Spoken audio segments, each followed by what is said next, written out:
Today on Divorce Court. I'm here at divorce court because I want a divorce from my husband. The biggest issue in my marriage is money. Marcus is cheap and I have to pay for everything and I'm tired of it.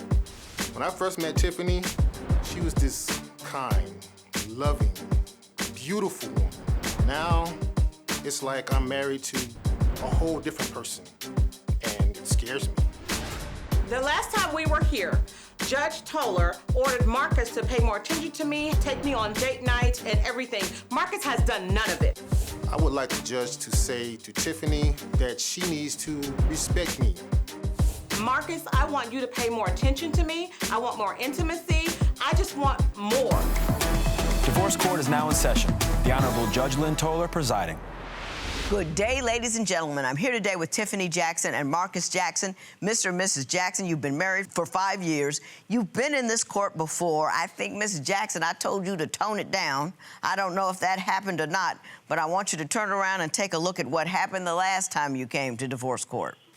And then I saw him on social media last year. And I kind of sent him a message, and I said, "Are you single?" And he said, "Yeah, I'm single." And I said, "Well, I'm single now, and, you know, I wonder why we never got married back in the day." And he said, "I don't know. You know, we went our separate ways. You doing your own thing. You're at the club." And I said, "You know what? Let's get married next week." An assertive woman. Yes. What happened since the last time we were here?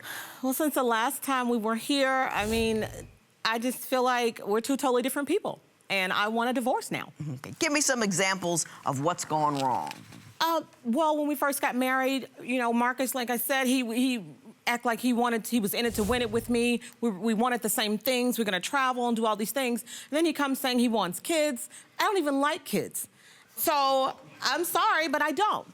And I end up getting pregnant probably 2 years after we got married. Marcus was elated. I mean, he was rubbing my feet. I had more attention than I had ever seen from Marcus. He was a totally different man. But then I had a miscarriage, and when we go to the doctor tells us I had a miscarriage. It was very sad, but she started to discuss procedures with me that she may have to do. She may have to put me under, do a D&C, things like that. Right. And she asked Marcus, "Do you have any questions about your wife's procedure?" He goes, "Well, do I got to take off work for this?"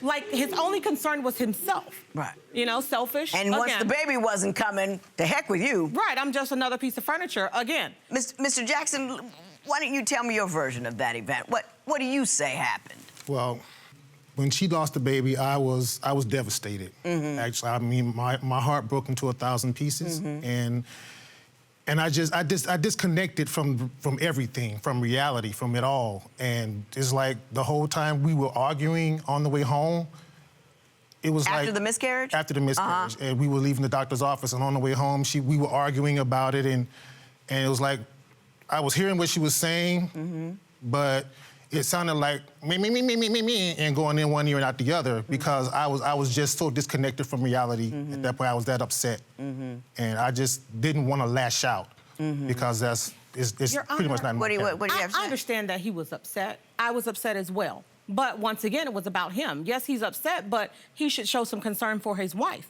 And then there was another situation. Now, this was right after I had the miscarriage.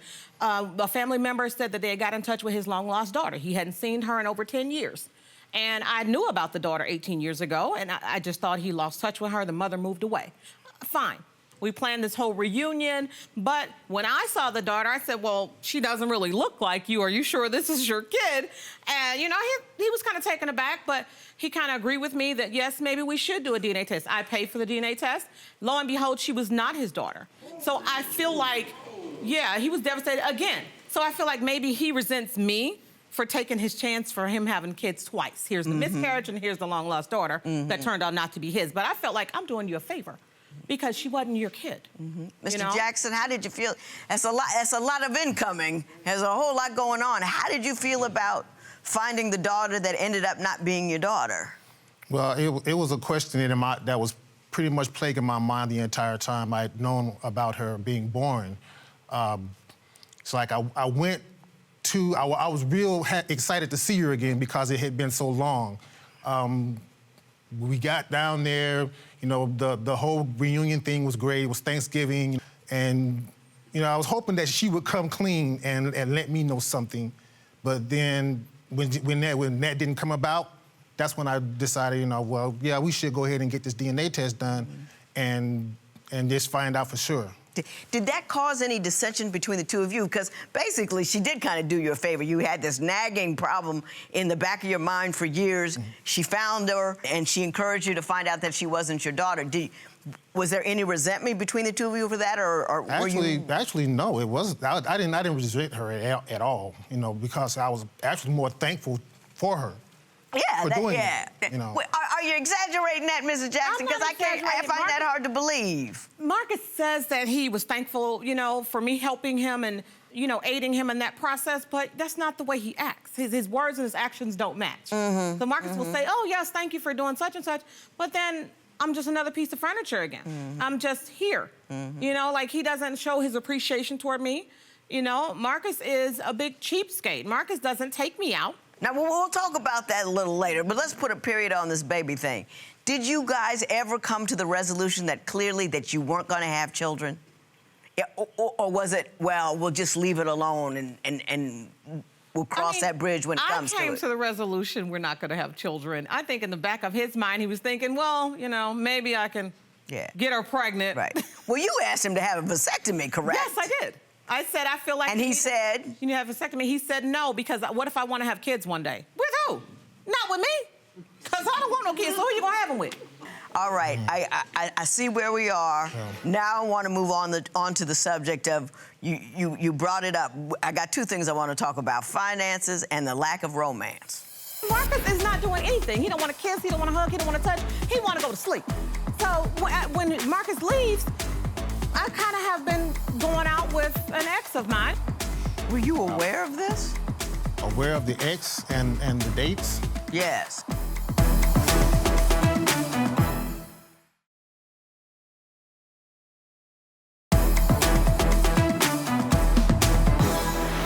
Because we are not rich. Any large purchases, whether it is for your job or personal use, we need to discuss.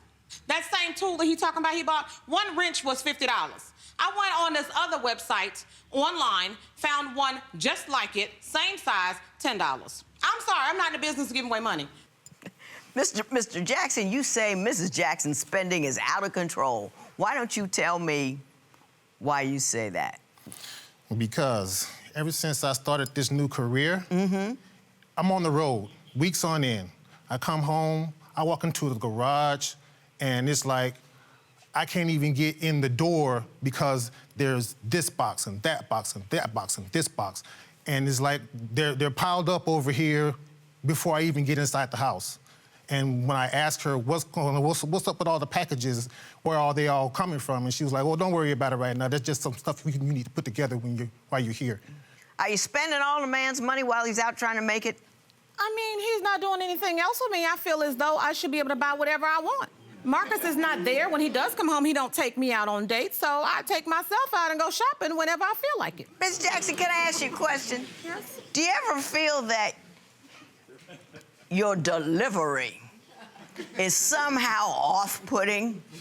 No. And not endearing? And I don't think women should be shy, retiring, and quiet, because clearly that's not who I am. But there's a snap and a sharpness in your tone that, to me, would make it difficult to have a meaningful conversation. Did I get that right?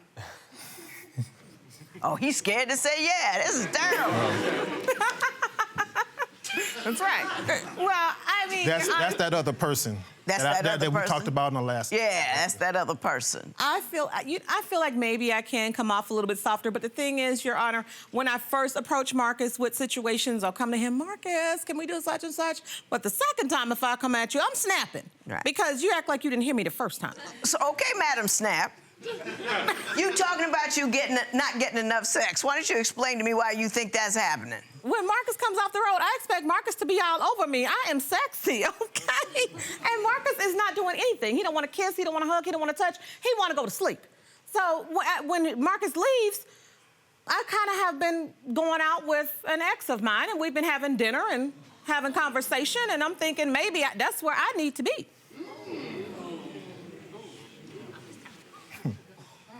Were you aware of this?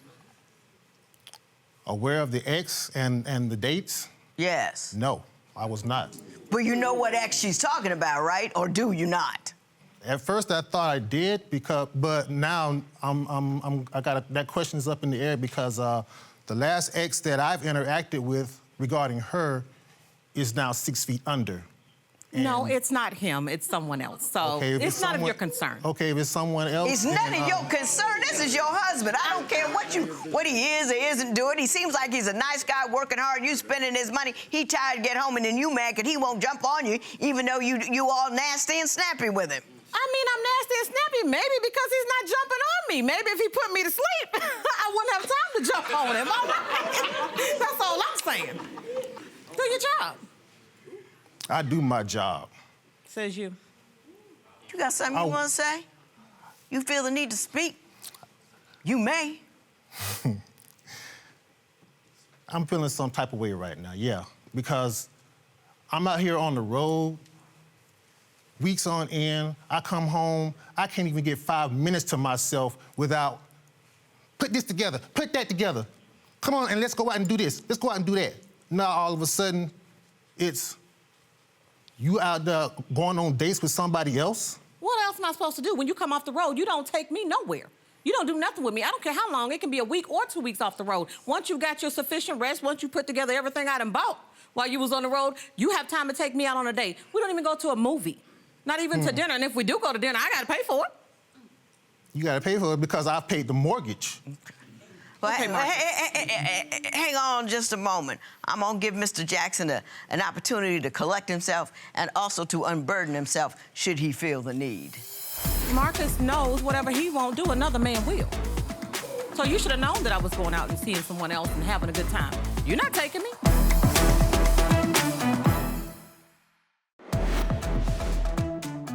What should you do if your spouse wants children but you don't want to be a parent? Tell us what you think at Divorce Court. When he moved in, he seems to think that he can still be the man he was before he got married. There's some things you need to change. You need to spend time with your wife. You need to help around the house. You need to help cook. You cannot sit there and play the video game for 8 hours straight. Were you ever happy in this marriage with her? Oh, yes. There have been some good points. How long has it been since it's been good?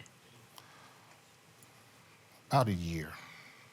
About a year. Mm-hmm. How long you been seeing this other guy? About a year. Don't you think he is owed at least a heads up about what you out there doing? No, I don't feel he is because I feel like Marcus knows whatever he won't do, another man will.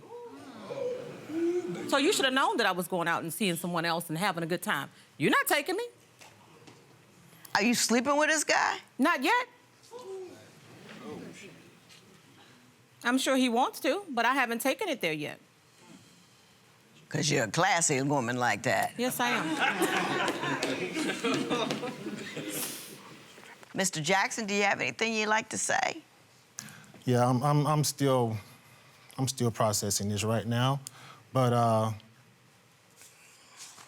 if that's what she's gonna do, then you know, I don't see why we shouldn't proceed with the divorce.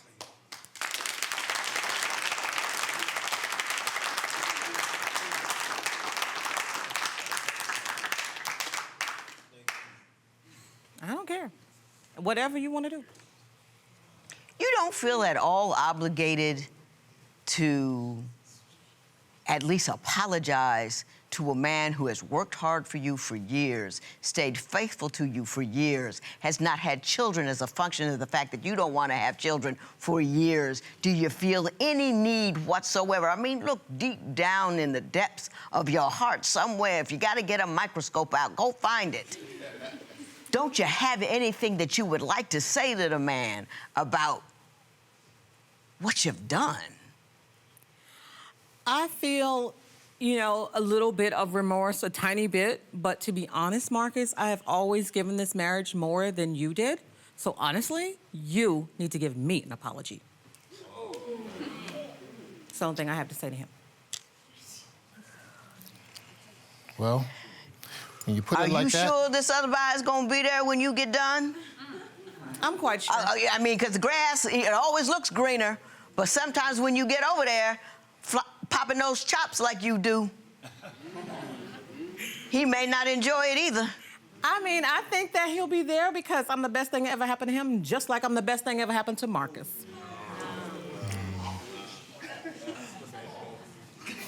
And that's really how I feel. I see that's how you feel.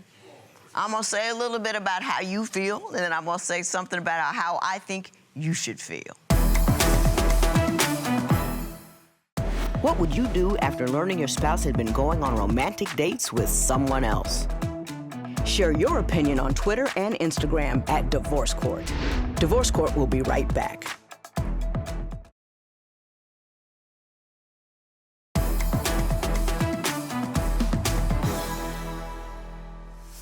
Let me explain to you what's about to happen to you. You are about to get inundated from the East Coast to the West Coast, from requests for women looking for a brother like you. I'm gonna get phone numbers. Can you hook me up? What's his email? What's his address? You be cool, you stay cool, because you're a kind dude, you're a handsome dude, you're a hard-working dude, you're a smart dude, you're a giving dude, you're a good dude, and you're a compromising and a self-sacrificing dude. And I'm telling you, you're gonna have them running 20 deep after you, and you deserve it. And another thing, I respect your response here because I know you didn't know what she was about to say. I respect your cool. You didn't get nasty. You didn't get rude. You got quiet because you didn't quite know how you felt about it, and you didn't want to come in correct because that's the kind of man you are. And hallelujah for you. I mean, hallelujah. I mean, if somebody wants to see what being a man is, they just need to look at you. Check that out. Take care of that business. I ain't gonna say what you look like up in here. Because my mother told me not to speak like that. But let me tell you what you've done. You've made the biggest mistake you've ever made in the world. You have lost a great man. And you're gonna get out there and you're gonna find this other guy that you chit-chatting up. He's gonna get in the house with you and figure out how loud and obnoxious you are, and he's gonna run for the hills. And let me tell you something, there are not a whole lot of extra brothers out there running around looking for a woman who has an attitude like yours, because they're everywhere. So what I would do is go home and sit down and realize what you lost, because you lost a great deal. More power to you, Mr. Jackson. You live well, live on. This matter is adjourned. I think there's a lot of Divorce Court fans out there that are going to be lining up for you. But what do we got? A Facebook, a Twitter, an Instagram? I'm giving you a shot right now. MarcusRayJackson5@gmail.com. There it is. I like Marcus. Okay. And I know Judge Lynn feels the same way. Right. So if there's anything left unsaid, I'm giving you a chance here. I mean, the only thing I can say is now that I'm single, what are you doing later? I'm gonna have to respectfully decline. You know what? Yeah. I'm on Team Marcus.